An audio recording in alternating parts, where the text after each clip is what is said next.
A inteligência artificial talvez seja a primeira tecnologia na qual todas as empresas do mundo estejam se debruçando.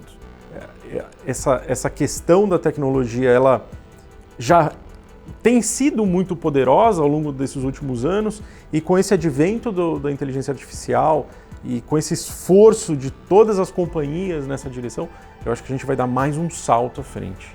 Provavelmente vai ser dali que os investidores vão conseguir retornos em excesso, né? Eu acho que nós estamos só no começo. Eu vejo muito potencial nessa questão da inteligência artificial. Eu acho que a economia americana está num momento positivo e deve continuar empurrando o mercado acionário.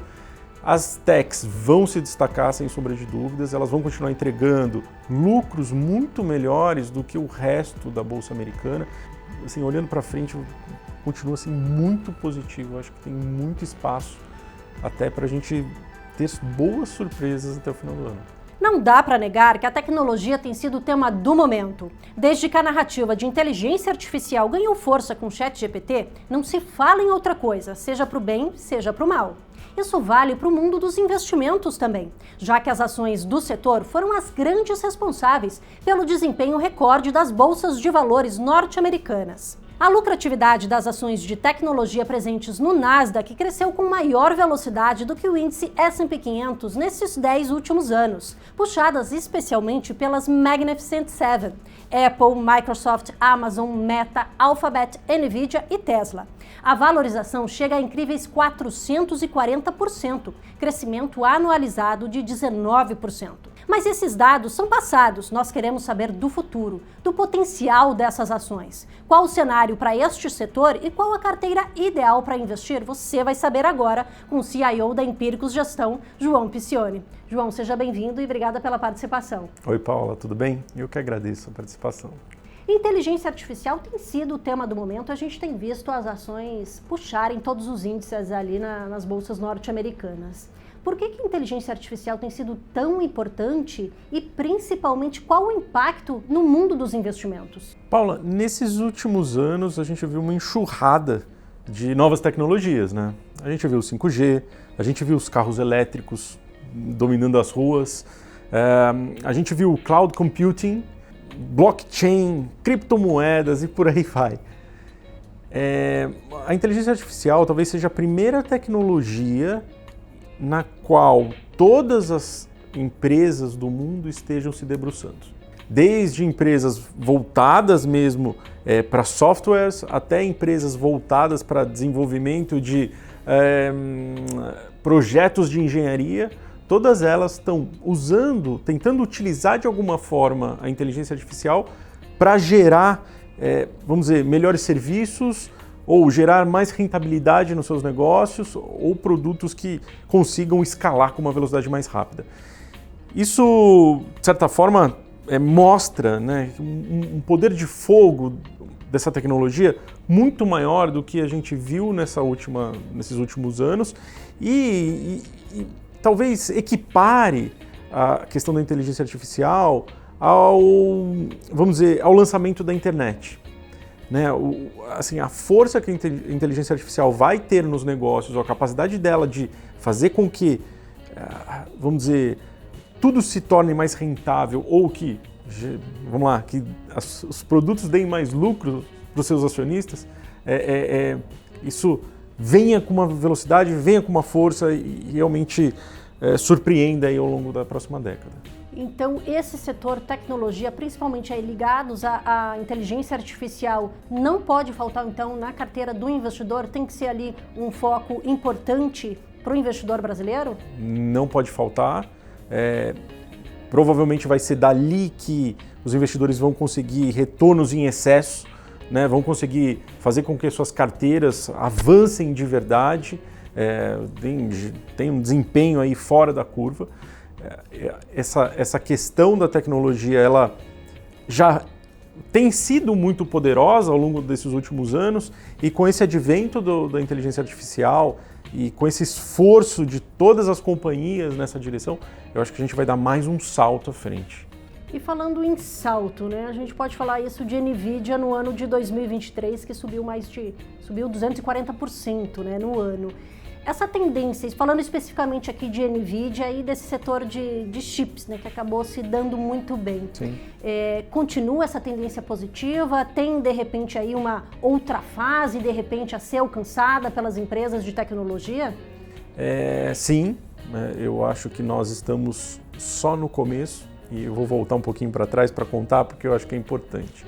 Bom, a NVIDIA deu um salto no ano passado na divulgação dos resultados do primeiro trimestre, né? Ela vinha, vamos dizer, um passo mais lento ali nas suas vendas, porque até o surgimento do OpenAI e do ChatGPT, havia uma certa desaceleração do segmento de cloud computing, né, que é o grande comprador das GPUs da NVIDIA. Havia uma desaceleração devido até às expectativas mais negativas em relação à economia. A partir do momento que o OpenAI lança o produto para o mercado, e a gente viu aquela curva de assinantes do ChatGPT crescer a uma velocidade exorbitante, né? Em questão de semanas, o ChatGPT tinha mais de 100 milhões de usuários, né? Então foi um negócio muito rápido. A partir daquele momento, as grandes empresas de cloud computing, leia-se Amazon, Google Cloud, Meta, e aí o Meta depois eu posso até entrar mais específico, tem um ponto interessante sobre ele, começaram a olhar para o mercado e falar assim, bom, a gente precisa dar fôlego para o OpenAI rodar, Microsoft, né, também, lógico. Precisamos dar fôlego para essa ebulição que a gente está vendo no setor de inteligência artificial. E com o que a gente tem de servidor hoje, a gente não vai dar conta. Então o que eles fizeram? Ligaram para o Jensen Huang, que é o CEO da NVIDIA, e falaram assim, olha, tua produção é nossa, né? Quer dizer, as grandes empresas tomaram praticamente todos os estoques da NVIDIA, todos os estoques de GPUs no primeiro trimestre do ano passado e encomendaram assim, volumes gigantescos para o segundo trimestre do ano. Quando o Jensen Huang veio na conference call, ele foi muito enfático, ele falou assim, olha, estamos entrando numa nova era no qual as empresas vão deixar de ter processos digitais simplificados, passando por processos digitais muito desenvolvidos. E aquilo ali gerou um estalo em todas as empresas do setor que trabalham, né, nesse segmento de cloud computing e que, na verdade, estavam fazendo todo esse desenvolvimento da inteligência artificial, todo o treinamento dos modelos, fez com que essas empresas saíssem correndo para comprar, para abastecer os seus servidores com as placas da NVIDIA. Lógico que isso resvalou, por exemplo, na AMD, que é a concorrente, né? Inclusive também uma ação que a gente tem na carteira, mas essa guinada em direção à NVIDIA fez com que a empresa mostrasse um salto de geração de fluxo de caixa de mais de 70% na comparação trimestral do segundo trimestre para o primeiro trimestre do ano passado. Ou seja, foi um arranque muito brutal. Justificou aquela primeira pernada das ações da NVIDIA. No primeiro momento, óbvio, quando você bate o olho e fica um pouco... traz um certo susto, porque a arrancada foi muito forte. E é uma empresa que já era uma empresa que valia ali centenas de bilhões de dólares, né? Então, uma empresa bastante grande, e de repente você vê a NVIDIA acelerando e ultrapassando a barreira do $1 trilhão, entrando para o clube das Big Techs, né? Vamos dizer assim, mas calcado, sim, ali, vamos dizer, num crescimento de vendas muito forte, muito robusto e que casa com esse movimento que a gente está vendo em direção à inteligência artificial. Passado esses primeiros 6 meses, o que a gente está vendo da NVIDIA é que, primeiro, ela tem um produto único, um produto que é diferente da média do mercado. Os concorrentes, a concorrente, né, que a gente só tem uma no final das contas, que é a AMD, está chegando perto, mas, vamos dizer, ainda é um segundo nível de produto. Para os servidores terem realmente a capacidade para processar os modelos, fazer os treinamentos, você precisa ter um estoque de placas das GPUs da NVIDIA, um estoque elevado nos seus servidores. As Big Techs estão colocando muito dinheiro nisso, estão preparando os seus sistemas de cloud computing para justamente trazer as empresas que ainda estão fora desse circuito para dentro dos servidores.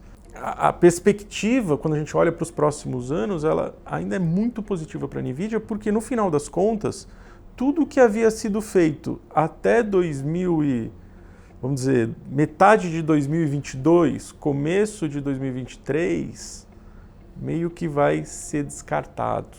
O que a gente está vendo, no final das contas, é uma reinvenção inteira do modelo de cloud computing. Todas as big techs estão precisando reformular e recomprar todo o seu hardware para poder ter os produtos mais efetivos, os produtos que tragam mais potencial para desenvolver os modelos de AI. Ou seja, prato cheio para a NVIDIA. Muito provavelmente as suas ações ainda vão bater novas máximas esse ano, à medida com que os resultados trimestrais forem sendo divulgados. João, você acabou de mencionar várias big techs, né? Google, Amazon, Microsoft. Essas empresas, elas ainda têm um diferencial competitivo frente a outras empresas de tecnologia? Qual que é o potencial das big techs frente às outras empresas? Tem sim, Paula. Nesse mundo no qual a gente está vendo a inteligência artificial ganhar tração, aquelas empresas que detêm, vamos dizer, poder de fogo para fazer os investimentos, saem na frente. Hoje, para você processar um modelo de inteligência artificial e fazer os treinamentos e fazer uma query, né? Quanto custa uma query, né? Vamos lá, você pedir para a inteligência artificial te trazer alguma coisa, esse valor ele é ainda muito elevado. Ou seja, para as empresas pequenas que estão surgindo por aí, obviamente eles estão sendo financiados por outras empresas, mas isso ainda, vamos dizer, corrói o fluxo de caixa e gera uma certa dificuldade para essas empresas crescerem, né? As Big Techs conseguem fazer isso usando o seu farto de caixa e usando o seu poder de fogo. Eu vou citar um exemplo, né? O Google agora, recentemente, acabou de lançar aquele Gemini, né? Que é a evolução do Bard, da primeira versão da inteligência artificial deles. O Gemini, ele no final, ele não consegue substituir o Google Search ainda, porque a Alphabet ela precisa da monetização ao redor do Google continue acontecendo. Ela não pode simplesmente substituir o Google Search, né, o Google Search hoje pelo Gemini, porque senão assim, o custo de processamento do Gemini é muito elevado. Então, vamos lá. Quem tem bolso fundo vai sair na frente. E quem tem bolso fundo hoje são as Big Techs. Tanto o Alphabet quanto Meta, a Amazon, a Apple e a Microsoft. Certamente, dessas empresas, quando a gente olha na questão vamos dizer, do serviço, né, para o consumidor final, essas empresas elas vão sair na frente. É aquilo que tem um gestor muito bom lá de fora, ele é o Brad Gassner, ele é CIO da Altimeter, vamos dizer, um dos grandes hedge funds de tecnologia lá fora, e ele tem pontuado muito sobre a questão do retorno crescente de escala, ou vantagem crescente quando você tem poder de fogo, quando você tem essa escalabilidade. No final, você acelera os ganhos da empresa à medida que você é maior, né? No passado, se a gente volta para a economia tradicional,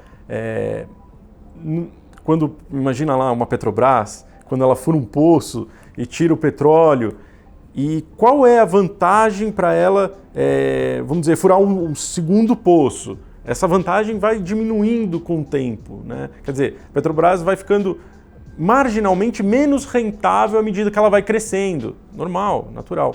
No caso da inteligência artificial e no caso das Big Techs, à medida que essa empresa vai crescendo, ela vai ficando mais rentável ainda.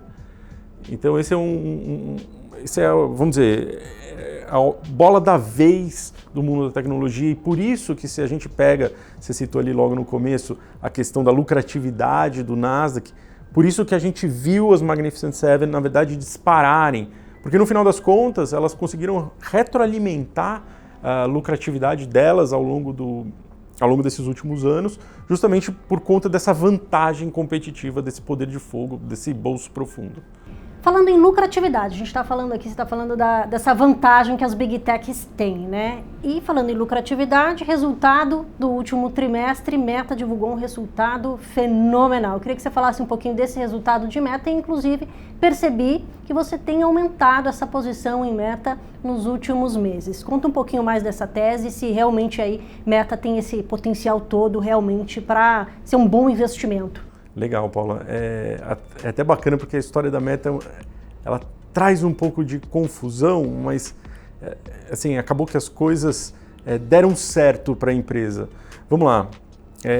De fato, eu tenho aumentado a posição em Meta. Quando eu assumi a gestão do Tech Select, eu fiz de propósito, né? Eu aumentei muito a posição em Meta, levei essa posição lá para os 8% da carteira, e agora, depois desse resultado trimestral, e aí tem uma coisa muito chave nele, eu estou elevando essa posição para 11% da carteira, né? Então uma das top picks dentro do portfólio. A Meta, ela se deu muito bem daquele movimento, daquele investimento que o Zuckerberg fez no metaverso. Mas que também tinha ficado meio nebuloso ali, né? Os investidores não tinham gostado muito, né? É isso mesmo. Deu a volta, então conseguiu virar o jogo. Ele gastou uma dinheirama no Reality Labs, né? Jogou muito dinheiro fora, comprando exatamente as placas da NVIDIA, as GPUs da NVIDIA, para rodar as imagens dentro do metaverso. Placa de vídeo, GPUs, né? Tudo a ver. Só que são as GPUs que são responsáveis por treinar os modelos de inteligência artificial e, vamos dizer, e fazer as inferências para que as respostas saiam. Ou seja, ele mirou em uma coisa e acertou outra, né? No final das contas, esse baita investimento que ele fez no Reality Labs lá atrás acabou funcionando muito bem para ele monetizar o Reels, que utiliza vamos dizer, toda uma técnica de inteligência artificial para ele ganhar espaço dentro vamos dizer, do app, né, do Instagram. Ele conseguiu, com essa questão da inteligência artificial, ele conseguiu escapar dos problemas que ele vinha tendo com o programa de privacidade da Apple ali atrás, né? Então, quando a Apple levantou a mão e, vamos dizer, e proibiu que o Instagram ele puxasse as informações dos outros apps para ele rodar ali o seu algoritmo, ele, de certa forma, utilizou a inteligência artificial para recriar a capacidade do Reels em fazer propaganda, né? Até o TikTok era o grande risco para o Reels e no final das contas hoje a gente nem escuta muito mais as pessoas reclamando dessa ferramenta, né? Do efeito do TikTok sobre o Reels. E aí, então, de um investimento passado que ele tinha feito focado lá na questão do metaverso, ele acabou utilizando para treinar os seus modelos e acabou lançando, inclusive, um modelo proprietário, o Llama, né, que ele tem estimulado, é um modelo open source, então ele tem estimulado os desenvolvedores a fazer suas programações de inteligência artificial nesse modelo. Com isso, ele montou seus servidores, conseguiu, vamos dizer, atrair um monte de gente, criou o Threads. O Threads não é um competidor do Twitter. O Threads ele é vamos dizer, um mecanismo para ele acumular dados e acumular informações para justamente ele rodar no modelo proprietário de inteligência artificial. Ele melhorou a ferramenta principal dele, né, que é o Instagram, e o próximo passo dele vai ser entrar no mecanismo de busca, entrar para competir com o Google Search. Esse é um grande ponto que assim, a gente não sabe quando ele vai fazer isso, eventualmente, né? O Zuckerberg ele tem as coisas na cabeça dele, não dá para imaginar. Mas é a grande ameaça da Alphabet, né? A grande ameaça do Google. Mas aí, olhando para o resultado do Meta, junto com o Amazon, foram os dois melhores resultados trimestrais das Big Techs, a Meta ela conseguiu reduzir vamos dizer, ganhar produtividade, vamos falar assim, ganhar produtividade em relação aos seus números. Ela reduziu os números de funcionários e aumentou brutalmente as suas receitas. Conseguiu gerar um caixa elevadíssimo. Nos últimos 12 meses, eles fizeram 70 bilhões de caixa, de dólares, né, de caixa. Então, assim, é uma dinheirama. Com isso, ele conseguiu emplacar mais um programa de recompra de ações, uma casa aí de 50 bilhões de dólares por esse ano, é muito dinheiro. Vai pagar um dividendo, que é pequenininho quando a gente olha sobre a ótica de dividend yield, mas que, vamos dizer, conquista um pouco sua diretoria, né? A diretoria não precisa ficar vendendo ações no mercado, simplesmente vai receber o dividendo e aí fica todo mundo mais feliz.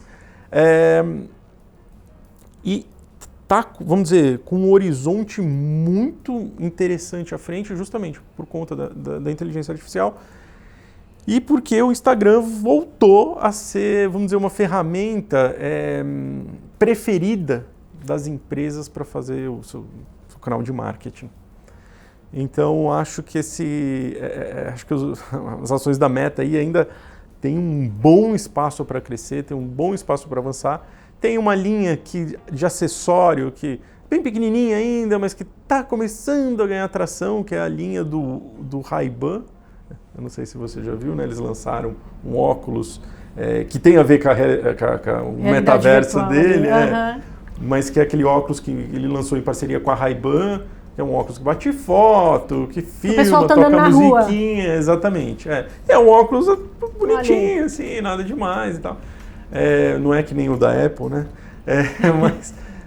Mas é uma linha de negócio que está ganhando alguma atração. Então, de certa forma, você percebe que ele tem, vamos dizer, à frente ele tem muitas opções, ele tem um caminho bem interessante para percorrer. Então, a perspectiva continua sendo muito positiva para a Meta. Muito positiva para a Meta. Ao contrário, que nem você falou aí, que até a Meta pode ser uma concorrente para o Google, o Alphabet você falou anteriormente do lado positivo, mas eu vi na sua carta que você põe alguns, vamos dizer assim, diminuir um pouco, não está tão confiante com o Alphabet e Apple. Eu queria que você comentasse esses dois cases especificamente, porque eles estão lá, são Big Techs, mas porque você está olhando um pouquinho mais, com um olhar um pouquinho mais de cuidado ali. Isso, vamos lá. As ações da Alphabet eram minha opção número 1 ali em novembro. Enfim, era a ação que eu tinha uma maior posição dentro da carteira. E depois do resultado do último trimestre, eu comecei a ficar um pouco com o pé atrás. Primeiro porque eles estão com uma dificuldade de transitar entre os modelos, entre o modelo tradicional do Google Search, né, baseado nos ads, baseado nas pesquisas tradicionais, para esse modelo que usa a inteligência artificial para fazer as pesquisas. Né, eles tinham dado aquele primeiro passo com o Bard ali atrás, o Bard foi um verdadeiro fracasso. Depois eles tiveram um episódio ao longo desses últimos 3 meses, no qual eles gravaram um vídeo mostrando as capacidades da inteligência artificial deles e aí depois descobriu-se que aquele vídeo era montado. Né? Então, assim, que o Gemini, que é o que saiu dali, não teria todas aquelas habilidades que realmente eles mostraram no vídeo, que se tivesse ia ser um espetáculo mesmo, mas não tem. E agora eles lançaram o Gemini, né, vamos dizer, um modelo posterior a esse do Bard, mas ainda é um modelo, como eu falei, que ele tem uma boa capacidade, mas ele não conversa com o modelo antigo do Google Search. Ou seja, como eles vão monetizar toda essa história, eles ainda não sabem. E o problema é que os concorrentes, e aí eu falei do Meta aqui, que enfim, ele pode entrar nessa questão do mecanismo de busca e mudar muito o jogo. Tanto Meta quanto a Apple, que está atrasada ainda na corrida da inteligência artificial, e um dos motivos pelos quais também eu estou mantendo pesos mais baixos em Apple, mas as duas empresas, primeiro, elas têm muito dinheiro e a Apple também deseja fazer com que a Siri se torne o verdadeiro mecanismo de busca para quem tem um iPhone, para quem tem um Mac ou para quem vai usar o óculos, o Apple Vision. Ou seja, a Apple também quer entrar nesse mundo do search. E eles já estão desenvolvendo a inteligência artificial deles. O Tim Cook, ele disse que para o final do ano eles devem ter surpresa. Tá todo, vamos dizer, todo empolgado com essa hipótese também. Isso faria com que a Apple, principalmente, né, eu acho que o meta seria aquele comendo pela beirada da Alphabet, mas a Apple, ela tem, vamos dizer, primeiro, ela paga uma licença para o Google, para ela poder usar o search do Google dentro do iPhone. Então, ela poderia, de repente, com um bom produto de busca, eliminar essa despesa que eles têm com o Google. E também, se a Siri se torna um mecanismo de busca eficiente, ela também começa a comer pela beirada do outro lado. Então você teria Microsoft com o Bing, que hoje a gente ainda, né, todo mundo fica meio assim com o Bing, ninguém quer usar, mas a hora que ele tiver totalmente conectado, por exemplo, aos produtos do Office, talvez ele seja um excelente canal para você fazer pesquisas, né? Que aí vai ter o produto do Office, ChatGPT via Copilot ali, e aí você faz pesquisas e você foge do Google Search. Você tem Microsoft, você tem Meta comendo pela beirada, por meio ali dos seus aplicativos, você vai ter a Apple comendo via Siri, e você tem a Amazon ganhando espaço do Google Shop, né? Ou melhor, não é bem do Google Shop, mas ganhando espaço por meio das propagandas que estão dentro da própria plataforma do e-commerce da Amazon. Né? A gente tem visto que muito do que o Google vendia de ads está se deslocando para dentro das plataformas específicas. Até, por exemplo, aqui no Brasil a gente tem o Meli Ads, lá fora a gente tem o Amazon Ads, tem lá Shopify Ads e por aí vai, né? São várias plataformas que têm tomado um pouco desse espaço que o Google, de certa forma, estava ganhando ao longo desses últimos anos. Então, a gente percebe que esse movimento, no final das contas, como ele é o incumbente, ele é o cara a ser batido, ele pode perder market share. E aí eu não acho que vamos dizer, que é uma Netscape da vida, não sei se vocês lembram da Netscape, mas enfim, que era o browser lá de trás, um dos primeiros browsers da internet, etc, etc. Não é o Netscape sumiu, né? Não existe mais, mas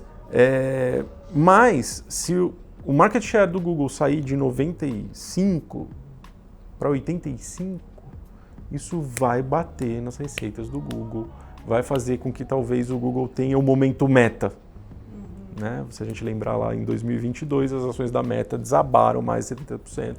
Foi aquele verdadeiro alvoroço em cima do Mark Zuckerberg. Depois eles se recuperaram, enfim.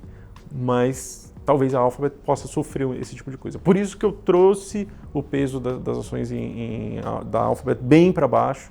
A gente tem hoje 2% da carteira. Lógico que é uma empresa que tem bolso profundo. Então, né, a gente fala deep pocket em inglês, E aí, assim, de repente eles podem vir com alguma coisa muito diferente, por isso que eu não tirei totalmente da carteira. Mas a gente tem fogo ainda. Tem. Muito, né? Tem mais de 100 bilhões de dólares em caixa, né? Então é um dinheiro bem grande que dá para mudar bem o jogo. E eles podem, de repente, comprar alguém nesse meio da história, né? E aí muda bem, né, a dinâmica de, vamos dizer, desenvolvimento.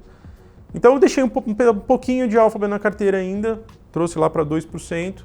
Mas já não é um case que me traz a confiança de outrora, vamos dizer assim. Aquele brilho nos olhos de realmente trazer essa lucratividade, rentabilidade para o investidor. É isso aí.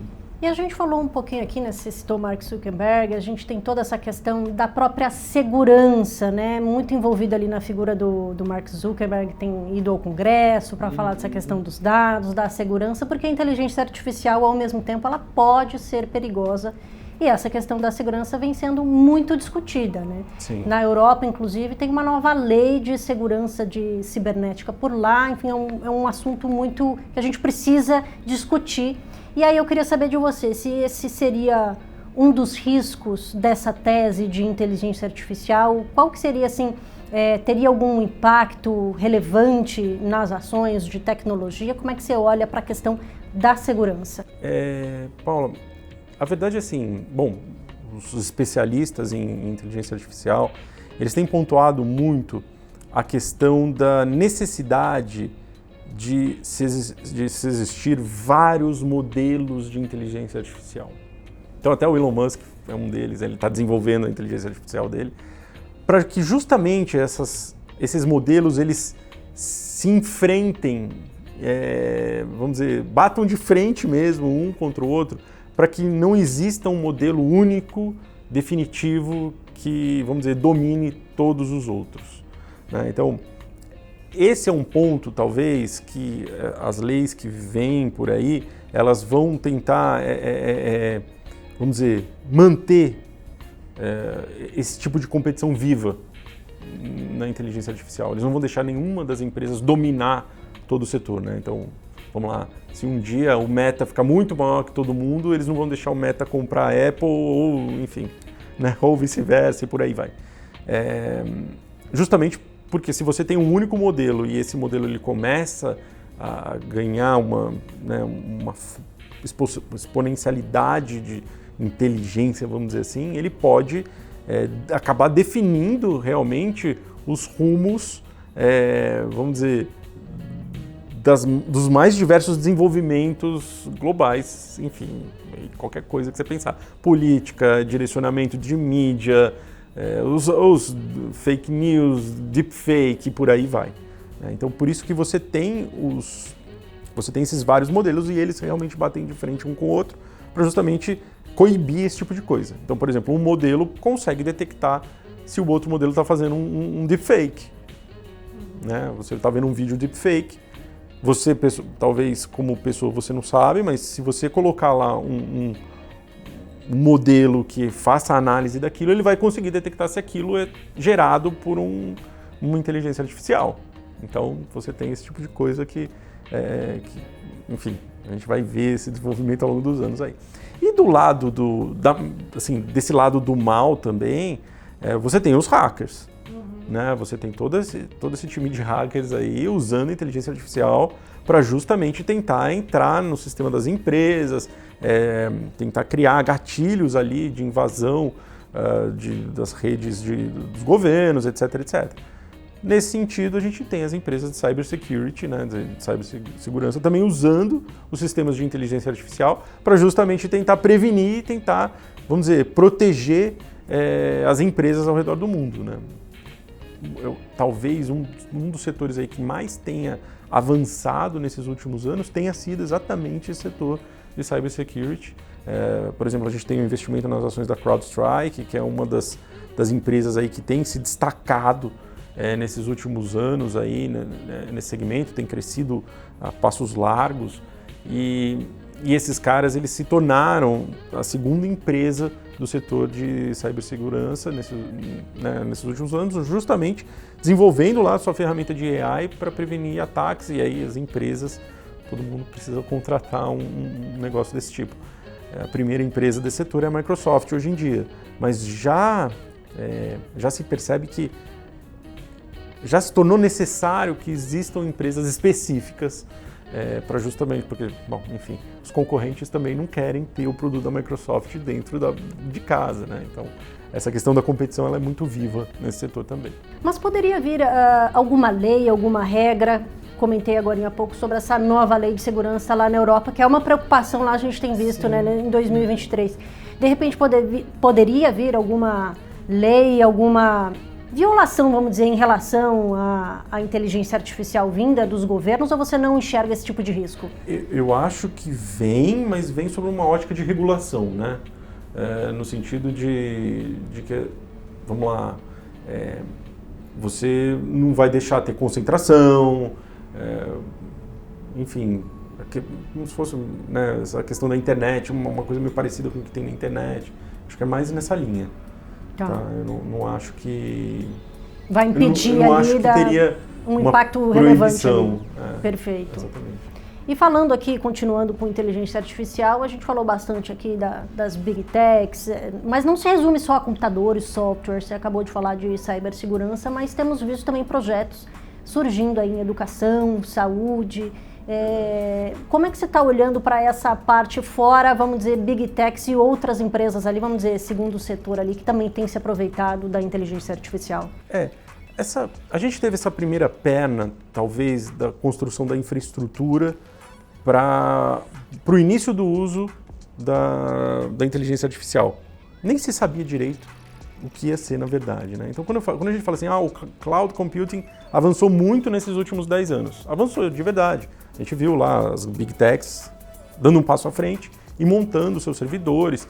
E aí várias empresas pequenas que se tornaram, vamos dizer, mid-caps ou large-caps até hoje, de certa forma, se apoiaram nessa construção das Big Techs e acabaram avançando muito com a entrega dos seus produtos, né? Então, por exemplo, tem um caso que eu gosto, que é a Salesforce, que todo B2B usa, né? Todos os negócios acabam usando, que está muito atrelada à AWS. Então eles acabaram de fechar um contrato de longuíssimo prazo com a AWS, vão usar o servidor da Amazon então para distribuir os seus produtos, vão vender os seus produtos na própria plataforma de e-commerce da Amazon. Então tem umas coisas assim super interessantes. Então as empresas estão vamos dizer, essa segunda camada, ela está se apoiando em cima dos servidores das Big Techs. Então elas vão monetizar as Big Techs e vão se monetizar com essa questão da inteligência artificial, né? E aí as pessoas vão começar a comprar esses serviços, pessoas e empresas comprando esses serviços. E aí o que a gente percebe é que tem todo um outro hall de empresas que está começando também a fazer essa migração para dentro dos servidores de nuvem. Por quê? Não tinham ainda. Então a gente pode citar alguns exemplos, por exemplo, BMW, LG, Merck, né? Todas elas ainda tinham seus servidores locais próprios, com a necessidade de você, vamos dizer, precisar rodar os seus programas de inteligência artificial. Então, por exemplo, imagina lá a Merck está desenvolvendo um novo medicamento e para ela dar vazão e dar velocidade no desenvolvimento, ela criou um modelo de inteligência artificial que vai ficar lá fazendo os seus testes, enfim. Então, essa inferência, para eles rodarem num servidor próprio, é ruim. O que elas vão fazer? Ela vai jogar tudo para dentro do servidor da Amazon, e aí no servidor da Amazon você consegue ter esse desempenho muito melhor. Então, essa segunda camada, e aí pensando, por exemplo, nas empresas de biotecnologia, todas elas estão começando a desenvolver seus próprios modelos para desenvolver os seus medicamentos. Ou as empresas do tipo, por exemplo, tem lá a Stryker, que eu não tenho na carteira, mas enfim, é um case que me veio à mente agora, que ela faz prótese. Então, para ela desenvolver toda a parte de engenharia, faz sentido utilizar os modelos de inteligência artificial, né? Ou então uma empresa que faz os modelos de microchip, faz sentido utilizar a inteligência artificial para você desenhar mais rápido os modelos, enfim. Todas elas estão desenvolvendo isso daí e todo mundo está se acoplando de certa forma nas Big Techs, se acoplando nos servidores por aí. A gente vai para esse segundo passo. Esse segundo passo vai começar a aparecer. Então as empresas do setor de biotecnologia, as empresas do setor de manufatura, e nisso até posso pensar aqui na NVIDIA. A NVIDIA tem lá o CUDA, que o CUDA é o modelo dela de programação que linka as mais diferentes empresas de engenharia, por exemplo, né? Então tem uma empresa lá que faz a parte de estrutura de aço, e aí tem a outra que passa toda a parte de infraestrutura elétrica, e aí um projeta uma coisa aqui, o outro projeta uma coisa lá, e tudo se junta ali na frente. Enfim, toda essa parte, vamos dizer, está dando um passo, está evoluindo, e eu acho que daqui a pouco essa segunda camada vai estar preparada para fornecer mais serviços de inteligência artificial para as pessoas e, enfim, para as empresas ali na frente. Apoiadas, inclusive, nas Big Techs, que também vão junto, né? Uma apoia a outra ali, né? É isso. Por isso que é o retorno crescente de escala, né? No final das contas, a Big Tech ela coloca à disposição das demais empresas os seus servidores, ela vai lá, nisso ela compra todas as GPUs da NVIDIA e da AMD, deixa aquilo disponível para as empresas se apoiam nas Big Techs, precisam das Big Techs, porque sem elas não conseguem rodar os seus sistemas de inteligência artificial, e aquilo lá chega para o usuário final ou, enfim, para outras empresas e que aí criam novos sistemas e por aí vai. Se retroalimentando. É isso mesmo. Agora eu queria falar especificamente do fundo, né, Tax Select FIA, porque você falou também aí de algumas mudanças. A gente comentou de Meta, que tem crescido, de Alphabet, que na verdade você diminuiu a posição. Temos aí várias ações, falamos de Big Techs, também de outros setores. Como é que você pensa nessa carteira e como é que você faz essa gestão da carteira pensando principalmente, né, sair um resultado, é alguma coisa que, né, vai fazer você mexer ali? Como é que é essa gestão desse fundo? Então, Paulo, eu organizei a carteira da seguinte forma, né? Eu separei alguns macro segmentos.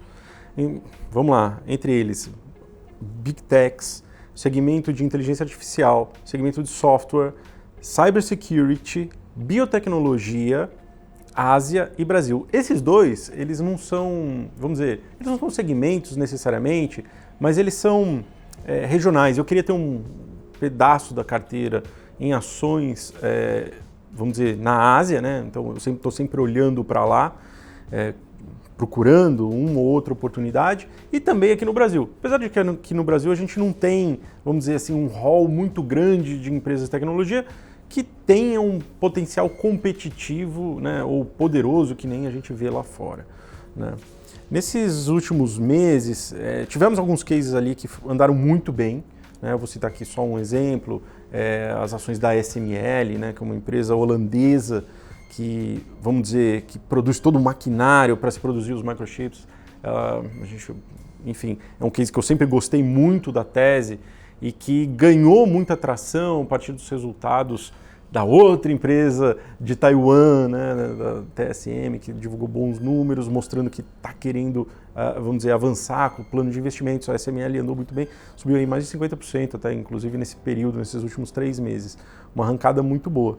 E aí, estou sempre olhando e sempre procurando novas oportunidades, né? A gente tem que, para fazer a gestão dessa carteira, a gente tem que olhar a fronteira, tem que estar bem perto das novas ideias que estão surgindo por aí, especialmente nesse segmento de software, que tem coisas que, vamos dizer, fogem um pouco aos nossos olhos, especialmente porque estão muito atreladas até a questão das Big Techs, né? Então, estou sempre procurando novas ideias e novos cases que se adaptem aí a esses macro segmentos. Essa carteira, então, ela não fica fechada, né? Você faz realmente ali uma gestão ativa e ela pode ter ali algumas mudanças no período. Como é que você trabalha? Na verdade, é super ativo, tá, Paulo? Assim, eu estou sempre, bom, além de estudar os cases, eu estou sempre acompanhando a dinâmica de mercado.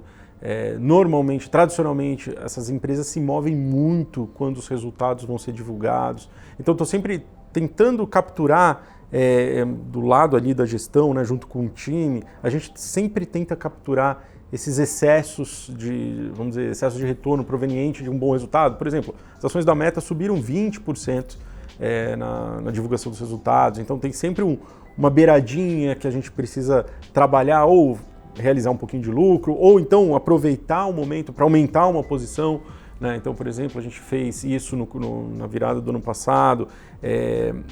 Antes do resultado da Microsoft, eu tinha na minha cabeça que seria muito bom. A gente aumentou muito a posição em Microsoft, então a gente conseguiu capturar um pouquinho de alfa ali. Tem um pouco dessa dinâmica que para a gente ter sucesso, a gente precisa fazer no dia a dia mesmo. É um lado, vamos dizer, mais um lado mais divertido, mas que precisa de muita atenção. E como foi o rendimento do fundo e, claro, qual é o potencial daqui para frente? Paula, o fundo andou muito bem no ano passado, né? Nos últimos 12 meses ele subiu aí por volta de 40% em reais, contra o S&P que ficou ali com uma alta de 20%. Foi um resultado muito bom, a gente conseguiu aproveitar a dinâmica do mercado no final do ano passado, principalmente com esse suporte das Big Techs, né? Então houve aquele sobrepeso quando a gente já tinha convicção de que os papéis iam andar e isso acabou fazendo com que o fundo realmente surpreendesse. Foi um período muito bom.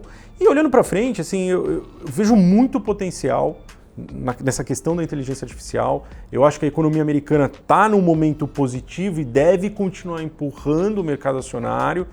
As techs vão se destacar, sem sombra de dúvidas, elas vão continuar entregando lucros muito melhores do que o resto da Bolsa Americana.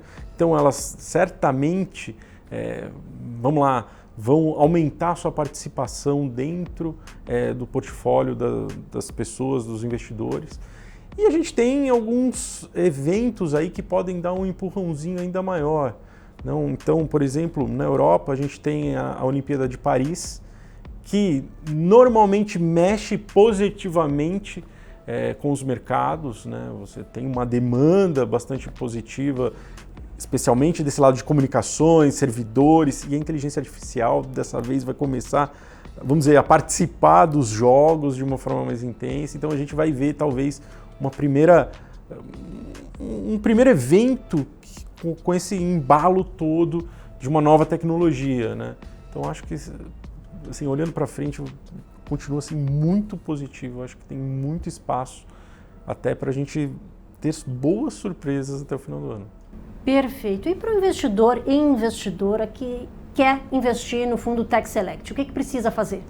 Paulo, o Tech Select está disponível na plataforma do BTG Pactual, né? Então, se a pessoa já tiver conta no BTG Pactual, basta procurar lá na seleção de fundos, procurar o Empíricos Tech Select FIA.